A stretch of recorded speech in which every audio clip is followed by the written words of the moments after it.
The Daniel Snyder saga continues as the U.S. House of Representatives Committee on Oversight and Reform released a 79-page report Thursday detailing that the Commanders' owner permitted and participated in the team's longtime toxic work culture and obstructed a 14-month congressional inquiry by dodging a subpoena working to dissuade and intimidate witnesses from cooperating and claiming more than 100 times in testimony that he could not recall answers to basic questions.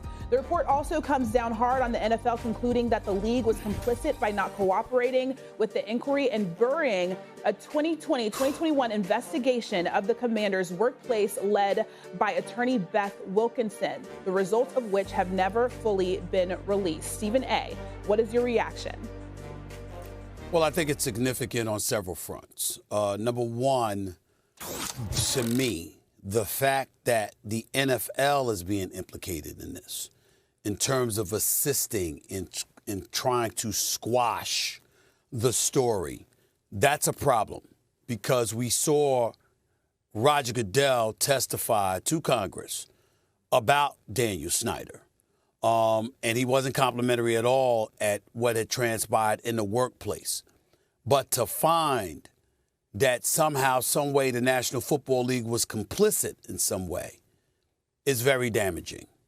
Because from a public perspective, even though the NFL, people forget, is a private industry, the fact of the matter is that because it's patronized by the public at large, to the degree that it is, public perception really, really does matter. And for those that were prone or keen towards giving Roger Goodell and the league office the benefit of the doubt when it came to dealing with owners and their behavior, along with the culture that they oversee, to find that you were complicit in some way to the transgressions that Daniel Snyder allegedly has committed, that's really damning because it speaks to an absence of trust that people can now justifiably have, even more so when it comes to the National Football League. As it pertains to Daniel Snyder, I don't know him very well. I've met him on several occasions. I've always been fond of talking with him and being in his company and having some of these conversations. This is really bad, and there is no question he should no longer be an owner for a National Football League team. He has to go. And I know there's been a lot of noise about the team going to be sold. Just want to remind everybody as an aside, Acho, before I give it to you. The Washington football team has won 3 playoff games in 30 years. The last time they won a playoff game was in 2005. And they've only been to the playoffs 3 times since 2005.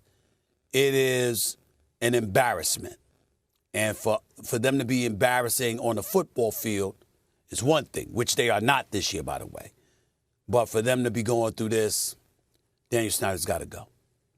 Yeah, the 2 things that stand out for me, first is the language. The first thing you read in the report, it says, Daniel Snyder aided by NFL Commissioner Roger Goodell. That word aided means a lot to me because words matter, right? This report says that Goodell wasn't complicit per se. He was actually helping Daniel Snyder. If that's true, that's a major, major red flag because it tells you that the NFL, the league office, or Roger Goodell, that's supposed to be monitoring and helping not just protect owners, but actually protect the integrity of the game.